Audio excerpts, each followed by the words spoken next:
la vita nella sua essenza. Tutto ciò che vedi non è come credi che sia, è una menzogna, una bugia. Non comprendi il mondo e non conosci te stesso. La tua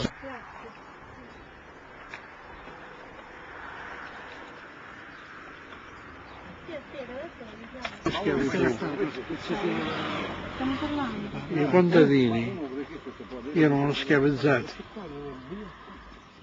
i camperi,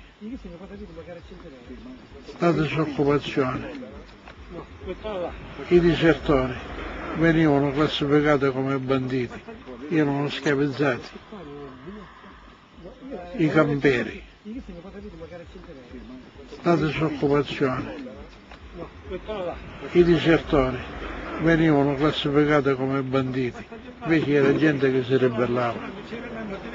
Bisogna noi riportare indietro perché si diede vita al movimento per l'indipendenza. Oggi è facile perché ribellavano. Bisogna noi riportare indietro perché si diede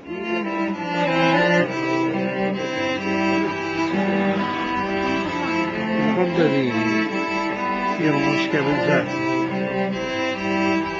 i camperi, la disoccupazione, i disertori venivano classificati come banditi, invece era gente che si ribellava. Bisogna noi riportare indietro perché si diede vita al movimento per l'indipendenza. Oggi è facile perché State iniziando? Della Sicilia e non solo della Sicilia. Ci troviamo di fronte di conseguenza a dei cambiamenti che influiscono anche anzi soprattutto sul futuro della nazione e del popolo siciliano. Dobbiamo interrogarci su dove andiamo, su dove vogliamo portare questa eredità, perché guardate che l'eredità non è solamente l'essere qui o ritrovarci in alcune feste comandate, ma è dare un senso a tutto ciò. Il senso può e deve essere squisitamente democratico e politico.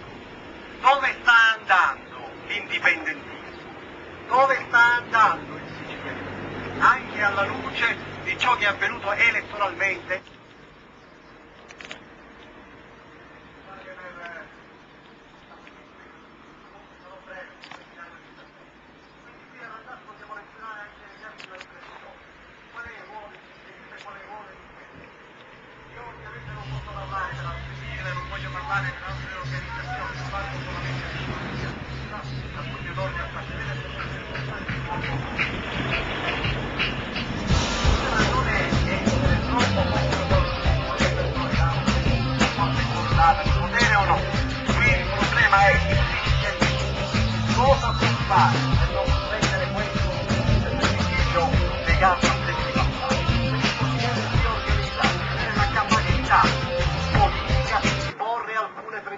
E alcune idee forti. Quali sono le idee forti del sicilianismo di oggi? Di quello militante, di quel militare che Canepa vedeva come il DNA del movimento indipendente. Sono alcune parole d'ordine forti che dobbiamo gridare tutti quanti insieme. No al ponte che minaccia la nostra realtà di nazione, di arcipelago e che non può ammettere alcuna deroga, che si deve essere oggi siciliani.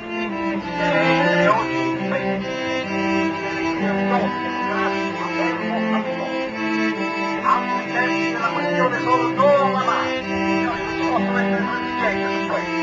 La mafia va combattuta, la mafia prolifera nel colonialismo e nel sottosviluppo. Poi bisogna difendere, in quanto frutto di quel sangue fecondo che qui ricordiamo, lo Statuto autonomistico del 1946. Guardate che la minaccia non è stata esorcizzata l'anno scorso col cambiamento di qualche formula di governo. Il progetto controriformista contro lo Statuto, conquistato col sangue dei giovani evisti, è ancora in campo. Vogliono scambiare la negazione che sia affermata pienamente i diritti culturali del popolo siciliano. Noi siamo per una legge quadro legata alla lingua e alla cultura siciliana. sono esaustivi del nostro programma, è chiaro, ma sono le 4 pietre miliari intorno a cui si riesce a dare un senso moderno a questo sacrificio, non voluto, ma per questo ancora più fecondo.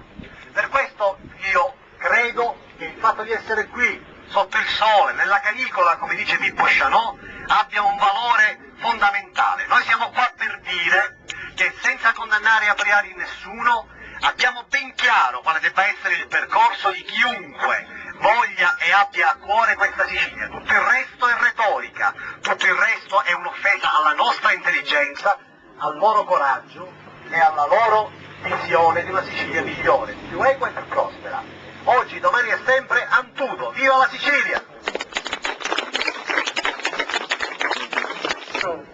Al consiglio dei quartieri un consigliere, però l'anno scorso non c'era, non ti faccio complimenti, un applauso all'amico Rosso che finalmente, ora bisogna vedere se è indipendente. Io che so fatti e antefatti, che ho avuto l'onore e la fortuna di conoscere e vivere un po' di tempo settimanalmente con l'onorevole Castelgiovanni, mi diceva tutte le porcherie che erano successe.